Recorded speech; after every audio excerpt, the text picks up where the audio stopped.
party tonight! What? TV party tonight!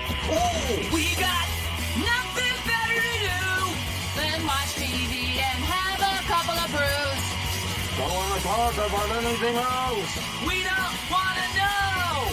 We're dedicated, yes, To our favorite shows. Oh, my circuit! Everybody loves Hypnotoad. Scary dog! Peterson and Blurnsville. Futurama!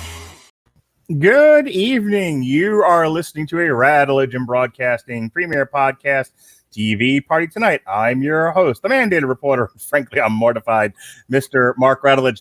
And my guest tonight, who is currently being assaulted by her dog. Alexis, Hejna, how are you managing at the moment? Well, thanks to Doug Days, all I can now imagine is Cleo saying everything in Doug's voice, like, I brought you a sock because I love you. Now I give you kisses because I love you. Go get the sock. She doesn't chew on Andre's socks, but she loves to get them and carry them around like it's a security blanket kind of thing. And then she'll just walk up to me. It's like, hi, look, sock. I understand.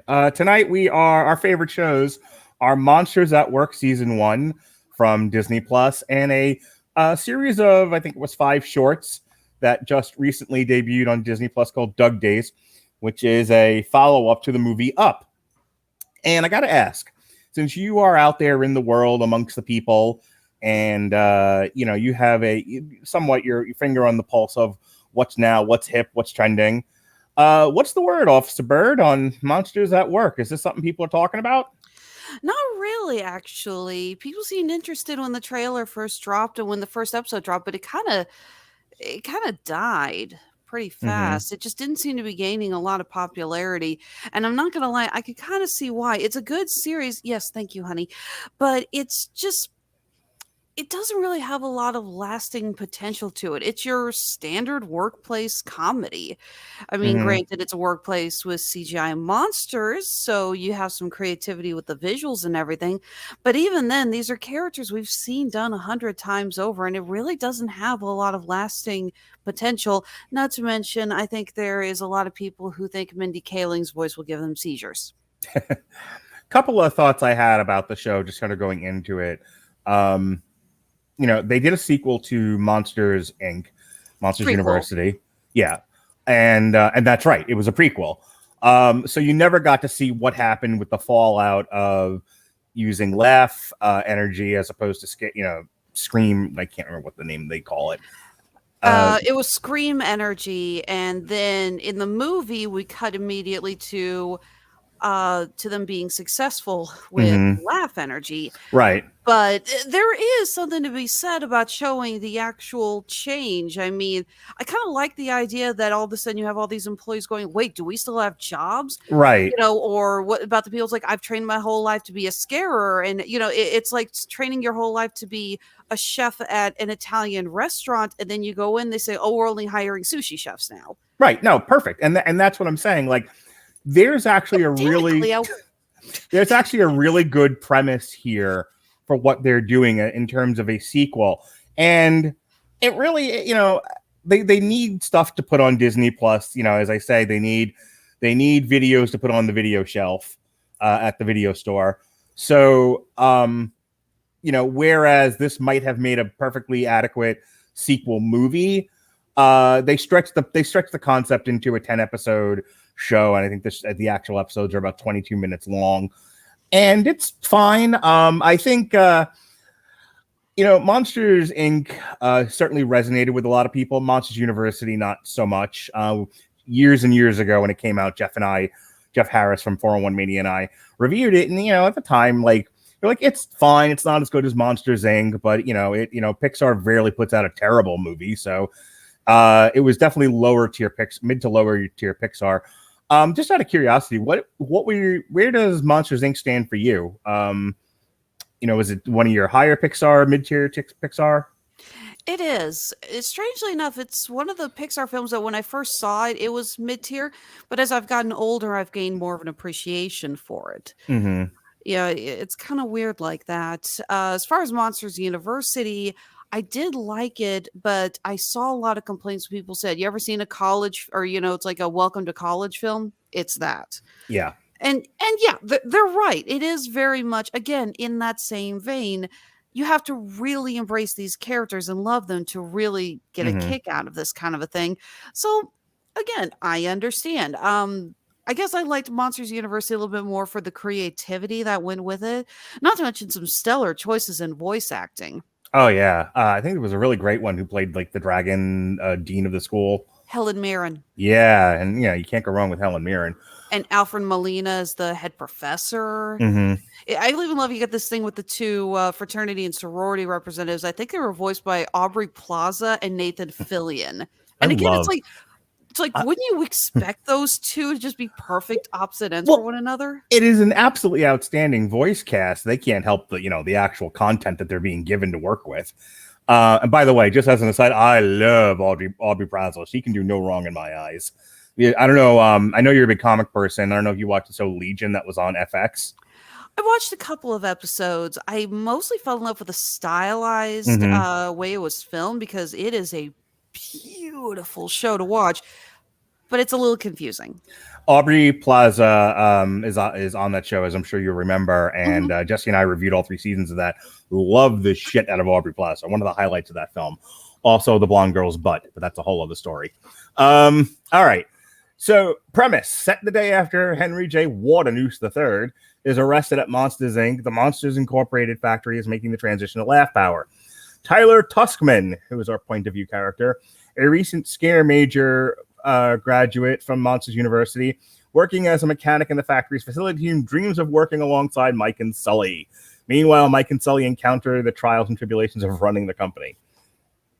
With the exceptions of the 1st and 10th episode, every episode concludes with a mini segment titled Mike's Comedy Class, where Mike tries to teach other monsters about comedy topics, usually with some unexpected results to them. That was my favorite. I binged this over the weekend with my kids, and my son thought the best part of the show were the comedy bits at the end. There were a couple of really good ones. I absolutely love the deconstruction of the knock-knock jokes that might just happen to be led away. It's like, this is the basis of comedy. What is wrong with you people? I love that. I had a slightly different take. I enjoyed the whoopee cushion bit. It's like I don't know what I did with it. I don't know what I did here. And then he sits on it like, you broke it. That is kind of funny. Just the idea of just sitting, it's like poking at it. It's like, how do you make this work? It's supposed to be automatic. There is something to be said. Oh God, the clown one. I already know that gave some kids nightmares. Yeah, really. It was quite the visual. Let's talk about Tyler Tuskman. So he's your lead in this. I mean, there's ample time given to Mike and Sully. More Mike than Sully, and that's an issue I have with the show, and we'll get to that momentarily. But I want to talk about Tyler. He's your main focus here, and I have to say, his story is one that I think resonates. You prepare your whole life to do one thing that you've always had, a dream about doing, and then you get that opportunity, and it's not anywhere what you think it is. As a matter of fact, it's entirely different than what you prepared for. And the single-mindedness of him to the exclusion of all else, the way he treats people, it's a trope. It's a character trope that we've seen other people do. I'm not entirely sure I loved this iteration of it. I don't like Tyler as a character. He comes around at the end, but I did not find him to be extraordinarily likable for the majority of the show, which makes this not the easiest thing to watch. Agreed. It takes a couple of episodes for Tyler to have his walls break down, for lack of better words. Again, he graduated top of his class and he thinks he's going in to be a scare. And literally the day he starts is the day that they decide, oh, we're not scaring anymore. Right. And they say, well, we'll still give you a job. And they put him in the facilities team. Mm-hmm. The way I kind of look at that is, I went to broadcast school and I worked for a local TV station for a while. And I imagine someone getting out of broadcast school, top of their class, saying, I'm going to go be a news anchor. And then they get there and they're told, oh, we're not, we're switching. We're not doing the news anymore. Right. We're going to do stand-up comedy and Or I was going to say, maybe this is something a little bit more akin to what you actually went through. You learn hand-drawn animation and the way we've been doing animation since the early 20th century, and then you get out into the world and like, yeah, everything's on computers now. Did you take computer classes in college? Well, no, I learned hand-drawn animation. Well, we can't. And then to use you top then. it off, he is basically told that he's got to go. It's like, we'll still give you a job, and he's put in the maintenance team again. Right. It's like, so instead of being a hand-drawn animator or TV anchor, you're a janitor. Right. And you get that. You do get that. Mhm. And it is a little hard for him, and you understand where he's coming from. But again, it does take a couple of days for, I don't want to say his elitism, but he definitely has an air of superiority to him, which is kind of annoying. But it also doesn't help that, the other characters, the Mifters, Monsters Inc. facility team, do tend to be a bit on the annoying side. They're the island of misfit toys. Again, a tried and true trope in sitcom comedy. Everybody who who was in the cab company at Taxi. We're all no, what was it that Judd Hirsch used to say? I'm the only one here that's a taxi driver. Tony's a boxer. Nick Conway's an actor. Iggy's a this and that. Everyone's something. Nobody's a taxi driver except me. And that's it's sort of the reverse here. It's like, well, I'm not really a maintenance person. I'm a scarer, and that's and I'm just misplaced right now. Like, no, you're one of us. And you get that dramatic tension and that comedic tension, which again is fine. There is a way to do this where he's not insufferable and mean.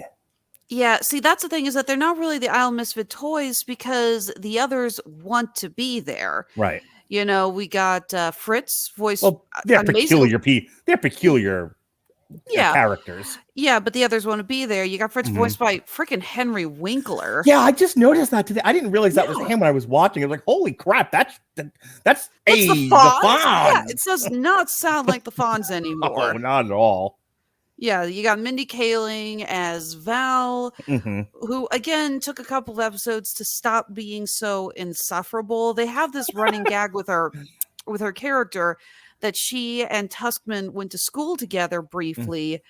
She ended up dropping out, and there is a bit of a funny gag. She's like, "Wow, I drop out of college, you graduate top of your class from college, and we're in the same department. Who knew?" There's something kind of funny about that, but she keeps bringing up all these classes that she assumed they took together, and it's like they confirmed in the first episode they only took one class together.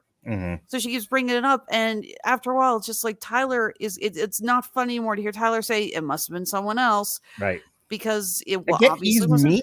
He's mean to her. And you're like, why is she? You don't get. There's one explanation later on in the series to where she kind of explains why she's so needy for his attention. But that's all you get of that. The rest of the time, you're left kind of wondering, why are you putting up with this? He's actively being mean to you. He's not subtle about this. He wants nothing to do with her. He wants nothing to do with being a mechanic, and he actively says out loud, I'm going to do everything I can to get away from all of you who I don't want to be around in the first place. And her reaction is, pay attention to me, like finding reasons for them to bond. And it's like, come on, man. Like, I get this is for kids, and I really do, and I don't want to deconstruct it too much, but it stretches credulity after a while, that people would act that way. Very much. And I'm not going to lie, Duncan, I understand you need a pseudo antagonist or a rival, so to speak, to Tuskman. But this guy just stopped being funny so fast. I mean, it was the same joke for 10 episodes, wasn't it? I think the only time I genuinely laughed was when he's playing with Rodo, his pet, and Tyler goes, "Was it Rodo or Frodo?" I'm sorry? Was it Rodo or Frodo?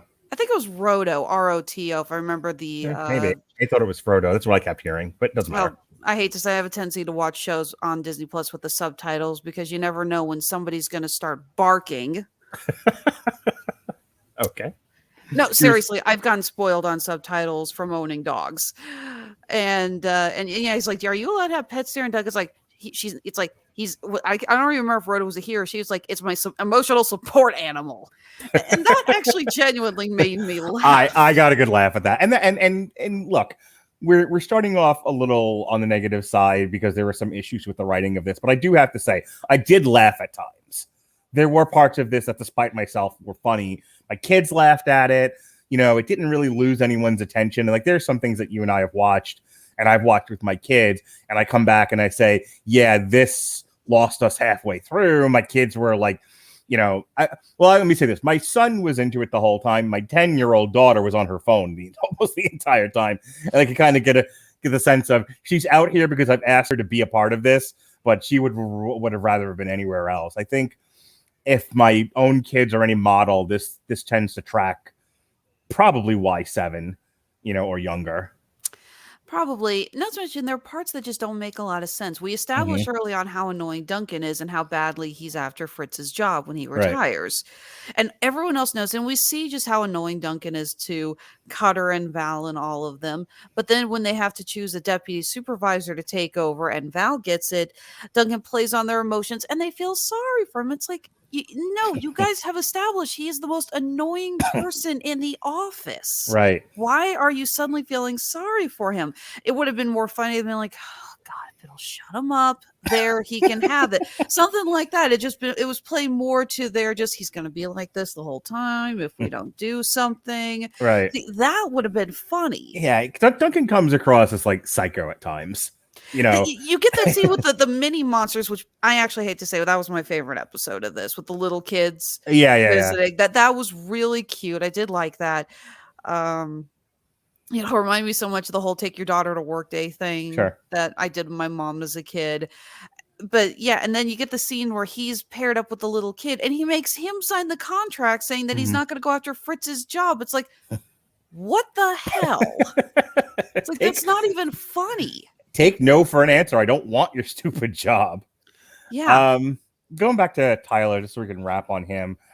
Yeah, he comes around at the end. Look, and like I said, the writing is halfway decent. It's funny at times. It plays a little too heavily on known tropes. This was obviously meant for a very young audience. They're not trying to complicate this at all or give these characters a tremendous amount of depth. But that with all that said, towards the end of the series, Tyler does come around, and a lot of the unlikable things about him seem to, he has a nice little arc to him. He is changed by the events of the show, and so like, what more can you ask for, in sort of structured writing for a television show than having your main character have an arc and land somewhere else than where he started, which Tyler does do, and that's fine. I just, it's a little hard for me to stay invested. They don't, when Evan and I talked about the Mighty Ducks, we were talking about how they started making changes with the characters early on, and there was a faster evolution. So by the time you got to the end of it, you were very satisfied with where the characters landed. It wasn't so much a sharp turn. This feels like a sharp turn because he's kind of the same through like 6-7 episodes. And then it's the last few where he changes. And a lot of the show, a lot of the setups to the comedy and the dramatic tension is him trying to get away with being a shitty person. Like, he just does stuff like and tries to then cover it up. And that's supposed to make you laugh. Like, oh, Tyler, you cad. And I was like, no, I don't. Like, he deserves to be punished for half of what he did. Honestly, I would have preferred if this thing was just about Mike and Sully and the progression, because they had the best laughs. They had some really good scenes. Billy Crystal's delivery, I absolutely love the scene when they get rid of Roz and they get her sister Rose, and he's just like, Sully, I'm in a nightmare. Wake me up. I so wanted to start this review with referring to you as Schmootsy Poo. Do I look like actually, my hair is the right color. Well, this is why I don't do stuff like that. This is exactly why. But I got a kick out of him and the gal who plays Cecilia. Yeah, Jennifer Tilly, always a great voice actor. That was not. I did not say your name in any of that, Cleo. I want to talk about Sully because I don't have a whole lot to say about Mike other than Billy Crystal's great. Billy Crystal is one of the funniest comedians, one of the great actors of our time. I can't think off the top of my head of anything that I've seen him in where he was not great. Billy Crystal's phenomenal. And John Goodman's no slouch either. I just felt like they didn't give Sully anything to do. He has the one heart-to-heart with Tyler, which was heartfelt and resonated with me. And that's kind of it. You don't, and maybe this is asking a lot of this show, but you don't get to see how what Boo's effect on him was in the immediate aftermath. Some of it's implied. He does talk about it a little bit here and there, but I mean, his interactions with Boo and Monsters Inc. was profound. And I don't really get a sense that it stayed with him throughout the course of this 10 episodes, not to mention the fact that, as I said again, they don't really give him anything to do. That's true. It's like the transition of the company hinges entirely on what Mike is doing, and Sully is just the straight man going along with it. And again, it's like he's been made CEO of this huge corporation, and you would think he would have some input, some ideas, some things to say here. But again, it's Mike who is pushing forward all the changes and coming up with the ideas. He's the one who does the comedy classes. He's the one who interacts with all the younger scarers. Sully he's still on the scare floor. Yeah, exactly. Sully's just there. And, moping. Yeah, and it's like, again, John Goodman, one of the greatest actors we've had in the last 20 years or so, but last more like 30 years, but also one of the best voice actors. He always puts so much character and passion when he reads the lines. This is a guy who can go from playing a very sympathetic hero to a horribly despicable villain on a dime. He has got this incredible talent for that. I wish some of what they gave to Tyler, they gave to Sully, in the sense of, because Tyler is, as they say in the show, very unfunny, and really wants to fall back on the thing he knew he was good at, which is scaring. And I kind of wish Sully had that sort of moral dilemma that he was still struggling with. Like, by the end of Monsters Inc., he's changed. He understands that scaring children is not a good thing. And he now has this very personal connection to Boo for that reason. But I wish Sully was wrestling with it more, especially when things got bad. One of the things I do like about the show is that there's definitely a Sands of Time thing happening. They are up against it. They have blackouts happening all over the city. They are not able to maintain a consistent level of power. And oh, by the way, if they can't get their shit together, another company is going to end up taking over, and they're still doing scare power. So there's some really good things that I picked up as an adult that I thought made the drama more interesting, but they don't focus on a lot of it. And Sully would have been a great person for that to be his struggle. Like, I personally don't want to scare children, but everything is falling apart. And who the hell said I could be a CEO? My job 2 minutes ago was scaring children. And now I'm in charge of this I don't know how to run this company. I don't know what I'm doing. You get none of that, but that's exactly what he should have been going through. Yeah, especially since this happens, again, right after the end of the Monsters, Inc. film. It just, I don't know. It's like they caught up on what would be happening immediately in some areas, and other areas they're clearly glossing over. Yeah. But I think we're both in agreement. The show really should have just focused on Mike and Sully, Cecilia, and maybe a couple of other characters. I actually like that we brought back, what's her name? Mrs. Flint, who was a character in the first movie. And I like that they expanded her and that she was now kind of the overseer on auditions for that. I was like, that's actually kind of a cool idea. I don't mind that they introduced the Tyler character. Where I agree with you is a little too much time spent with the Mifters, not enough necessarily. The show is out of balance. I think you can keep the same elements, but there's so much focused on Tyler and the Mifters, and that needed to be cut by half, and that half needed to be given to Sully. Yeah, definitely. Because Mike's portion of the show is just fine the way it is. Agreed. I think we even agreed that the comedy class was some of the best parts of the whole series. Well, it's so funny. You were like, John Goodman's the straight man in this relationship. And that reminded me of that one comedy bit they do where Mike is explaining comedy dynamic between your funny man straight man and your goofball. Yeah. And all John Goodman does just have to stand there and look at him, and it works perfectly because Mike's making an ass out of himself. It's great. Here's further proof that would have worked better is that the best scene in this entire series is when Mike and Sully have to watch the baby while the room is being fixed. Again, that's kind of a clever idea. The idea that's like, yeah, a monster can accidentally damage a child's room while they're in there, and they got to have someone in there to fix it before the parents wake up, and they got to get the kid out of there. And they take the kid to a ball game. Now, first of all, this is a great little bit of extra humor because if you know Billy Crystal, you know he is a humongous Yankees fan. Yeah. He's talked about it so much. So I love the idea that this is what was the name of the kid? The Monstropolis something, but yeah, versus the Reds. I don't know. It was like obviously they were playing off like the Red Sox, so it's and then you guys and it's head towards the Green Monster, and the Green Monster's an actual monster. Yeah, I got a kick out of that. It's like that was hilarious, and I loved it, and I love just a little bit of them going back and forth with this human baby disguised as a monster, and it's like, who brings a baby into a baseball game and all this? And I was laughing pretty hard at that because I kept thinking about like Family Guy, where it's a very early Family Guy episode where Peter ends up punching a woman because she sounds like a dude. I think she was actually voiced by a guy. Yeah. And all of that. I also and I laughed. This stuff, as you know, does not offend me personally, but I'm just picturing like families watching this with their children. The clear implication that they were doing gay jokes with Mike and Sully, like they were implying that they were two gay fathers with this child at the baseball game. Like, I laughed at that, but I could totally see people going, God damn it, I can't watch anything with my children anymore. It's everywhere.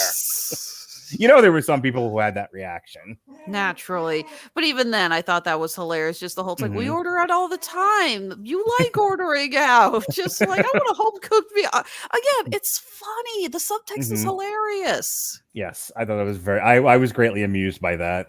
And then the bit with Mike arguing with the guy in back of him and all of that was funny. Yeah. Just going back to Duncan for a second. I just want to say again, my problem with Duncan and really all the Mifters was, as amusing as they were at times, they tended to kind of just make them one thing, and then that was it, and then it's just that joke every single episode. Even Cutter's joke repeatedly of just talking about previous Mifters who didn't follow safety advice and everything.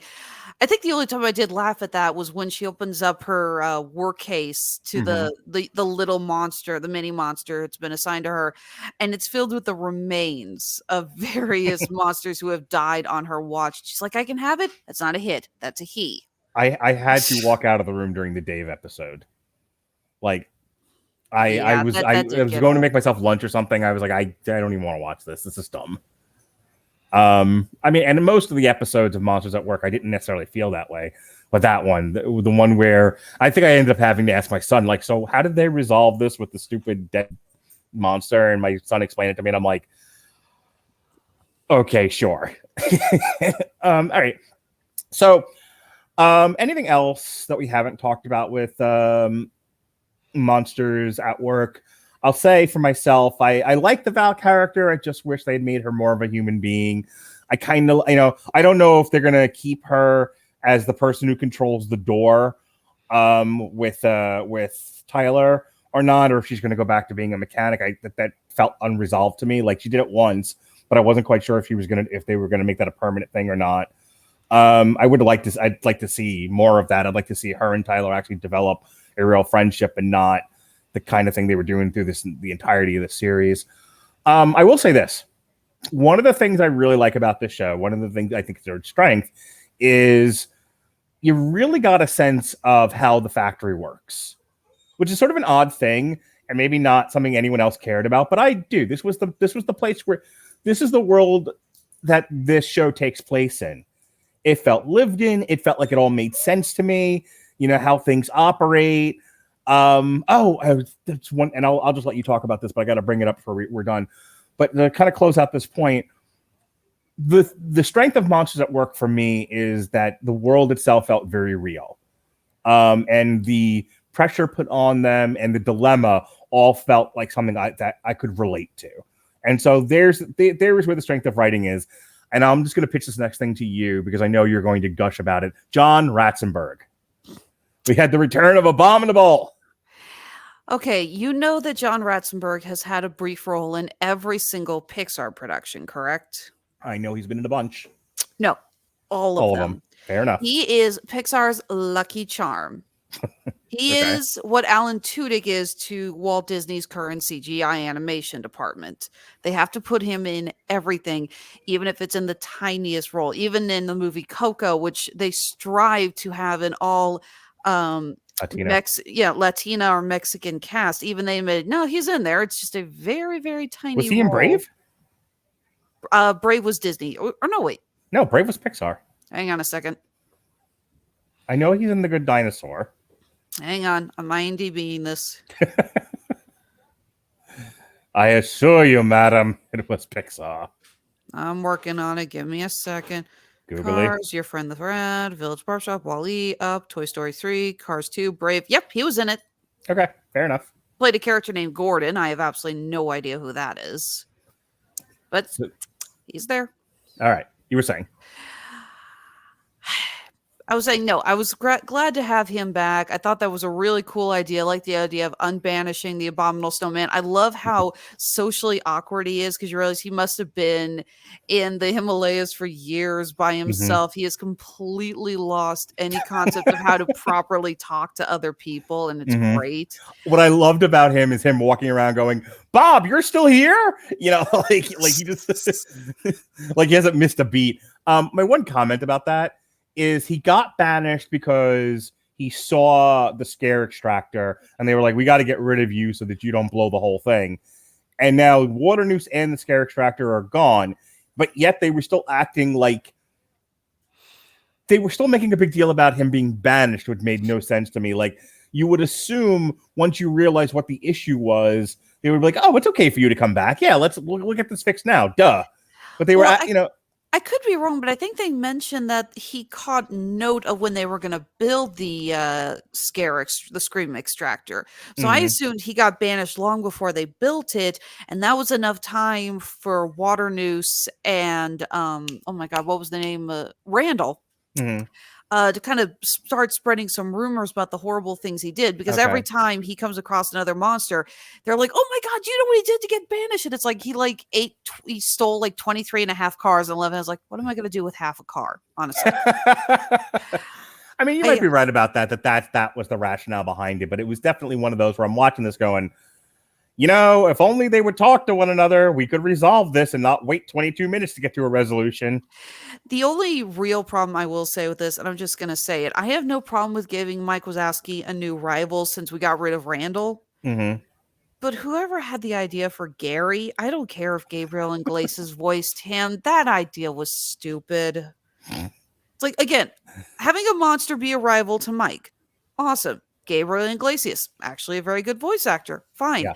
Making him just a palette swapped Mike makes no sense. You know what's funny about that? It just looked like laziness. I thought it was a throwaway gag at first. I'm like, oh no, wait, this guy's a major character now? What the hell? I don't think they've actually repeated a monster design. They've come close.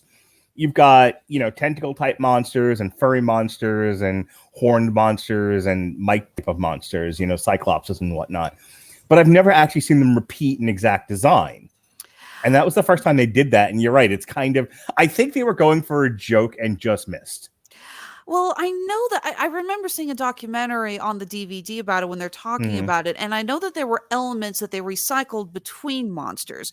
One of my favorite ones is that, thank you for the squeaky toy, sweetie, is that they're talking about when they were working on the fur. Because Monsters, Inc. was one of the first CGI animated movies to really experiment with fur texture, and they wanted to get it right. I still remember the first time I saw it, and you get that scene of Sully laying in the snow after the sled crashes and looking, you see the fur blowing in the wind, and some of the snowflakes is catching on. I'm like, that looks so incredible. So I remember this video, they had this CGI ball that would bounce and just like you see in your normal screensavers, but they would try different kinds of fur on it. Like here's wet fur, here's clumped fur, here's smooth fur. And they said, and we just fell in love with it so much that eventually we put tentacles on it and put it in the movie. And there is a monster running around, Monsters Incorporated. You see him a couple of times. It's the fur ball with tentacles. And that's all it is.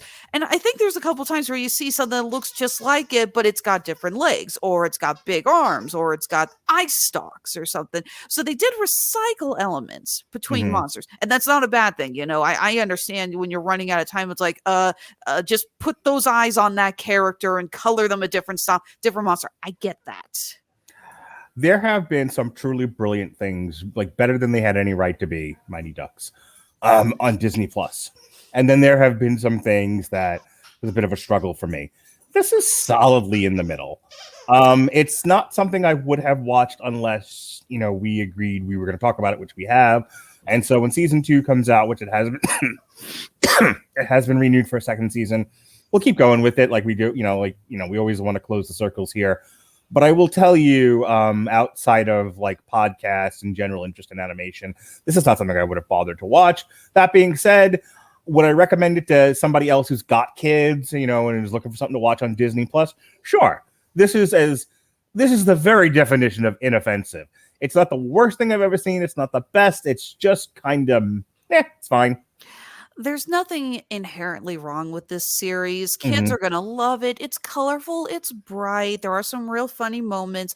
The character design is insanely creative. Monsters Incorporated, every version of it has always given us some beautifully designed creatures. And I love the creativity of that. And there's even some clever, I can't believe I'm saying this, but there's even some clever gross out jokes in this. I giggled a little bit when we got the whole scene with Vendy and the new vending machine, and they're making all the puns on all the flavors of Drooler Cooler. You know, it's like, yeah, it's stupid little bits of gross out humor, but you giggle at it, and little kids are gonna love all those kind of jokes. So, if you got kids, you're gonna like it. If you really love Monsters Incorporated, you'll probably find something entertaining with this. There's nothing horrible with it. It's harmless. It's cute and it's harmless. So we were originally going to do a combined show of this and The Bad Batch, but then Alexis Hejna tackled me in the hallway of Radulich Broadcasting Network, and she said, we must talk about Doug Days. So why must we talk about Doug Days? Well, firstly, I hate to say it, but I noticed pretty quickly that Bad Batch has not gotten the following that Disney, Lucasfilm, whatever, thought it was going to get. I have seen barely any discussion about this. I mean, when you looked at how people reacted to Star Wars Rebels, right? Excuse me, hiccup there, and the Star Wars animated clone series and all that kind of stuff, and just how incredibly popular they were. And then you see it's the same animation style and it's the same team, and you think it's going to be the same thing. No one cares about this. I have seen 0 cosplays over all the conventions I've been working. Hell, I think I've seen maybe 2 t-shirts with characters on it. I have seen very little merch from it. I barely even see Funko Pops. Yeah, and the finale. So usually on Twitter, what trends is the season premiere and then the season finale of something. And this thing disappeared into the ether without a blip or anything. Before we continue, I just want to remind everybody of one of our great sponsors here, which is Grammarly. Grammarly's AI-powered products help people communicate more effectively.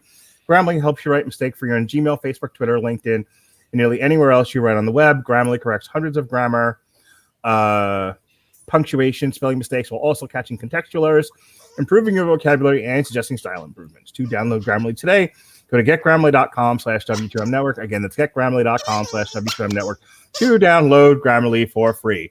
So, because no one was talking about it, and Alexis graciously said, hey, let's not do The Bad Batch, let's do Doug Days. We could have just done Monsters at Work, but you actively wanted to do Doug Days. And I know, I'm guessing at least part of what informed that decision is your great love of canines. Was there anything else that made you? Is Up especially one of your favorite Pixar movies? Was there anything else about this that hooked you? Well, first of all, I think the fact that I've got somebody playing with her squeaky toy nonstop in the background, and you got me throwing the squeaky toy. I am the queen of multitasking. Yeah, huge dog lover. In my opinion, I'm going to be blunt here. Up is the greatest Pixar film ever put out. It's a bold statement. I stand by it. I'm not saying that others aren't amazing. There are several that I will watch over and over and over again till the day I die. Yeah, you're not going to convince me that Toy Story 3 isn't like zenith Pixar. But I will grant you, Up is probably top 5. Exactly. It is amazing. It is beautiful. It is clever. And I'm not going to lie, I have trouble watching it because I break into tears. It is impossible to not watch that movie, and that and Coco. I'm not gonna retell the story I've told with my relationship to Up. I'm pretty sure you know it. If you don't, I'm not gonna repeat it here. Just know that first 10 minutes of Up, my wife and I had a very personal thing happen to us. That personal thing then happens in Up, and we didn't know that was going to happen, and we ugly cried and almost turned the movie off. So Up is one of those where I will never say it's a bad movie, but it is a very hard movie for me to watch, especially those first 10 minutes. It is. Like I said, I ugly cried in those first 10 minutes, and I ugly cried at the climax. But it is a absolutely breathtakingly beautiful film. Not to mention, rest in peace, Ed Asner. You were amazing. And the fact is that this man passed away at 91, surrounded by loved ones, died peacefully, and he was acting practically till the end of his life cycle. This was one of his last pieces. And just going to be blunt, that's the kind of thing we all want. You know, that is a death that I think we dream of all having. And I know that sounds horribly morbid, but I think you get what I'm saying. Sure. So Dug Days is a continuation of what happened in the conclusion of Up. The series is set after the events of the 2009 movie and presents the adventures of golden retriever dog named Doug, who has a collar that allows you to hear what he's saying in English, living with his owner, Carl Fredricksen, in their new house in the suburbs. And I'm not going to lie, I wasn't paying tremendously close attention when this first started. So it took me 2 or 3 episodes to realize the opening sequence was them home shopping and then deciding on the house that the series takes place in. I want that Jean Miro style house. That is fantastic. You know, tell me you saw it, then you said, that's the house Alexis wants. Tell me you thought that. I was like, boy, if there's ever been an art house, that's the one. But so these are like 7-8 minute shorts, I think. Something like that. I wanted to see it immediately because when I first saw Up, again, ugly cried like crazy. But the thing I think it made me laugh the hardest is that growing up, my family and I had a golden retriever named Duncan. My parents actually have another golden retriever right now named Cooper. Duncan died sadly when I was in college of old age. But I remember watching Up and I was just kind of sitting back there with this scared look on my face like, who the hell got a microphone in Duncan's head? Because I have never seen such an accurate portrayal of how a dog acts. And it was hilarious. It's like, I mean, if you've ever owned a dog, you know exactly what that shows like and how accurate it was and how hilarious it was. So when I saw they were doing this thing with Doug and they were bringing back Bob Peterson, who worked on Up and voiced Doug, and they even brought Ed Asner back. I was like, we have to talk about this. Plus, the fact is that these were much shorter episodes, and I thought we could use a break instead of talking like a full season of several half-hour episodes. I thought little short vignettes would actually work better for us. We tend to have more fun talking about those. So there are 5 shorts here. They all released on September 1st. They go squirrel, puppies, smell, flowers, and science. So this first bit here, so funny because like the whole squirrel kind of thing, it's use that to make fun of like ADHD or people, with poor focus, and it's also a thing that you always talk about with dogs, and they actually do it here like right out of the gate. They're like, this is going to be a very like in the mind of a dog kind of a thing. It kind of reminded me of that Family Guy episode where they're going through the multiverse, and in this iteration of the multiverse, everyone's a dog.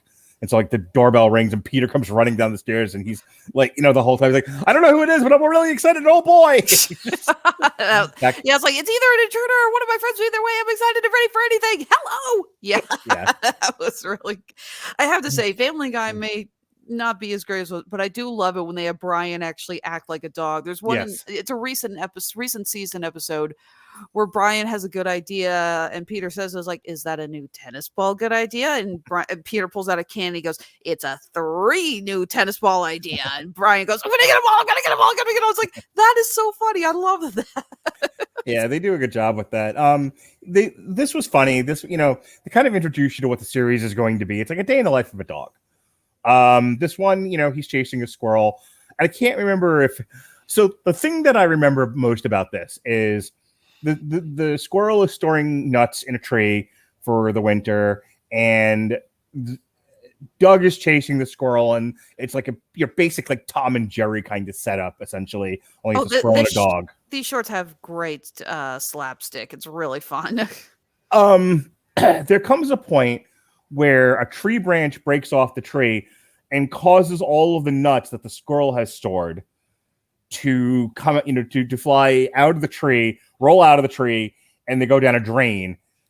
And, squirrels have kind of a blank face. They don't have a face that has that really emotes to where you could figure out what a squirrel is thinking or doing. They just kind of have a squirrel face. Well, they're animals. It's very hard to tell what animals are thinking emotionally from their faces. Some animals are able to manipulate their face enough to where it's more emoting than others. And with squirrels, being of the marsupial family, it's not as easy as some others. The only squirrels in the marsupial family are flying squirrels. All right, so I thought they were all squirrels don't have pouches. I don't know. I ain't no botanist. That's plants. I ain't no marine biologist. That's fish. I ain't no zoologist. Anyway, point being. Thank you, Cleo. The point that I was trying to get to is I laughed hardest at when the squirrel realizes, and that's the point that I'm trying to make. The squirrel's face when it's lost all of its nuts. And then its reaction is to throw itself into the jowls of Doug. He opens his mouth, lies down, and closes, just like bites. I just died. I died laughing. I was like, I didn't need to watch any more of this show because it wasn't getting funnier than that. Absolutely. And that was so funny. Like, I was like, okay, I'm like, because like the whole time I'm like, I'm doing this because Alexis wanted to, and my son loves dogs, and so that's enough. And this will be a short task. But as soon as I saw that, I'm like, all right, I'm hooked into the rest of the show now. I'm good. That was so goddamn funny. Like I said, these shorts are so easy to fall in love with, especially if, yes, you are a dog owner or a dog lover. I mean, the second episode where they're day sitting little puppies, and when Doug puts his head in, it's like I just met you and I love you and you and you and you. And did I say I love you? Well, I love you. Well, the best is the chewing on him. And he was like, I love the puppies, but ow. I love the puppies, but ow. This is starting to hurt, but I love the puppy. Ow. Puppies have the sharpest damn teeth. Cleo, when you were a puppy and you would advise me like, oh, that's cute. Ow, needle teeth. Teeth. I can't remember what it was I was thinking about, but there's at least one cartoon I've seen where, Master goes to feed the dog, but the puppies keep jumping in and intercepting the food. I know exactly what you're thinking of. Simpsons. That's the Simpsons 21 and a half Greyhounds. Okay, sure. So that all that stuff was fun. What I like about this is there are some like Mickey and Pluto cartoons where Pluto destroys everything in sight because he's chasing chipmunks or he's dealing with a cat or whatever the reasons Pluto's gone mad this time for. And Mickey can sometimes be mean to Pluto. And Ed Asner's is that his name? Carl. Ed Asner's Carl is never mean to Doug. Like, he's always understanding and patient. And, even when the episode where... Hey, look, only one of us can die on this show. Shut up. Just give me a second. Here, CPR dog cutting it. The episode where something catches on fire. And Doug finds it, and Doug loses his collar. so he can't communicate to Carl, hey, something's on fire.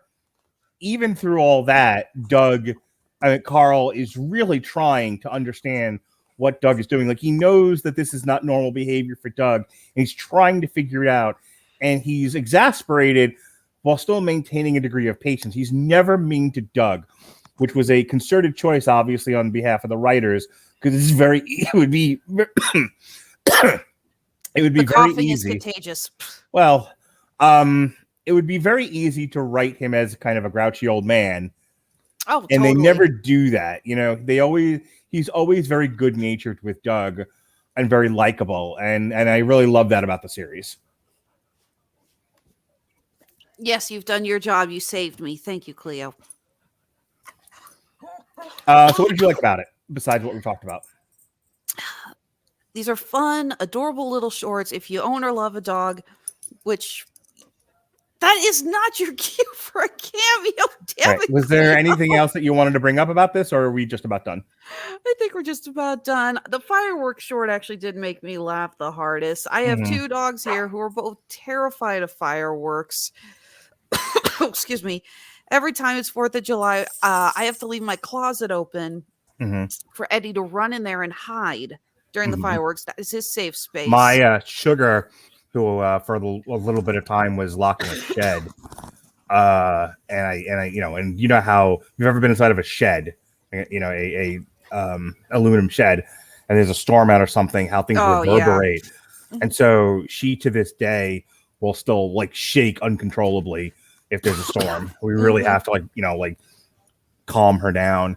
Look, if you've got a couple of minutes and you enjoy the Disney short, you've got some time to kill. These are fun. I'll give you the last word and we'll get out of here. I think, Cleo, what's the last word? It's a good show. I'm sorry we won't be getting a second season because, rest in peace, Mr. Asner. Go ahead and do the next plug while I try to get this dog off my camera. Okay, this Wednesday, we will be reviewing the new Iron Maiden album. That Iron Maiden album is actually available for you to listen to on AmazonMusic.com. So we happen to be giving away a free 30 days of the Amazon Music Unlimited service. Click the link in the description, fill out the sign-up process, and you'll get yourself a free 30 days to stream all the Iron Maiden you want. And who doesn't love Iron Maiden? I know I love Iron Maiden. Alexis, she should love Iron Maiden because Iron Maiden is fucking fantastic. 666, the number of the beast. Yes. The Trooper. I can't support anything on Metal Hammer of Doom because it's the only show that beats me in the ratings. Just don't be so competitive. A rising tide lifts all ships. Anyway, so click the link at amazonmusic.com/W2M network. In the meantime, up earlier today, we have a James Wan movie coming out this Friday called Malignant. So we're looking at all things James Wan. I actually just published a review of James Wan's Aquaman. That's up on the W2M site now from a few years ago. Today, we looked at a comic book that James Wan developed and worked on called Malignant Man, which is nothing to do with the movie. It just happens to have a similar title. He just likes the word. Yeah. So Jesse and Chris Armstrong reviewed Malignant Man. It's pretty good. They did almost a 22-minute review. So go ahead and check that out. Tomorrow, Alexis will be back. Maybe she'll have the dog. Maybe she won't. It's all very exciting. Robert Winfrey and David Wright and I will all be reviewing the new Shang-Chi Legends of the Ten Rings movie from Marvel. Yet again, much like with Free Guy, it wasn't a movie I was looking forward to, and it ended up being one of the best movies of the summer. So that's been the pattern for me. If I looked forward to it, it sucked. If I didn't look forward to it or didn't care, it was amazing. So we'll tell you all about Shang-Chi tomorrow. We have the aforementioned Iron Maiden review. We'll have a review of AEW All Out. And then Alexis Hejna, on her third appearance this week, will be joining her new boyfriend, Jeff Sloboda. And I call him that. Sweet Jesus. I think he likes you. Bang, bang. Is that going to get us demonetized on YouTube? Who knows? Anyway, Jeff Sloboda of the MCU Bleeding Edge harassed me into getting him back on another show. And he insisted Alexis Hejna join us. So we are going to do a comic strip. We will be looking at I believe it's Eisner award-winning, some sort of award-winning graphic novel, Ghost World, and comparing it to the movie starring Scarlett Johansson, Thora Birch, and Steve Buscemi. We have all that and more this week on W2M. All right, Alexis, what do you got going on? All right. Well, Honeysuckle Rose Creations, where fashion meets fandom at the intersection of geek and chic. We're just about to wrap up our Labor Day sale. Everything is 15% off in our shops for tonight. And you know what? I'm feeling generous. We're going to extend the sale one more day until midnight on Tuesday, the 7th. Everything in both our Etsy and Handmade and Amazon stores will still be 15% off. In addition, we are getting ready for our appearance for our final convention of the year at Cincinnati Comic Expo. It's one of our favorite shows. Really excited to be going back there. Those in the Kansas City area, be sure to check out both Level 1 Game Shop and Mind Games and Magic in Lee Summit. We are selling our items there also wholesale, so if you can't make it to the Cincinnati Comic Expo or just not a fan of shopping on Etsy, be sure to head over to those shops. We got our wire wrap dice, our pins, our keychains, and various other accoutrements there. Looking forward, though, to finishing up our convention season. We're going to be starting some work on some new products, some new designs, probably kicking around a few ideas, seeing what's popular, some ideas that I want to maybe touch up a little bit here and there. Going to be adding a ton of stuff to the stores, getting ready for the holiday rush. It's like 80 degrees outside, and I still have to think about the holidays. Good Lord.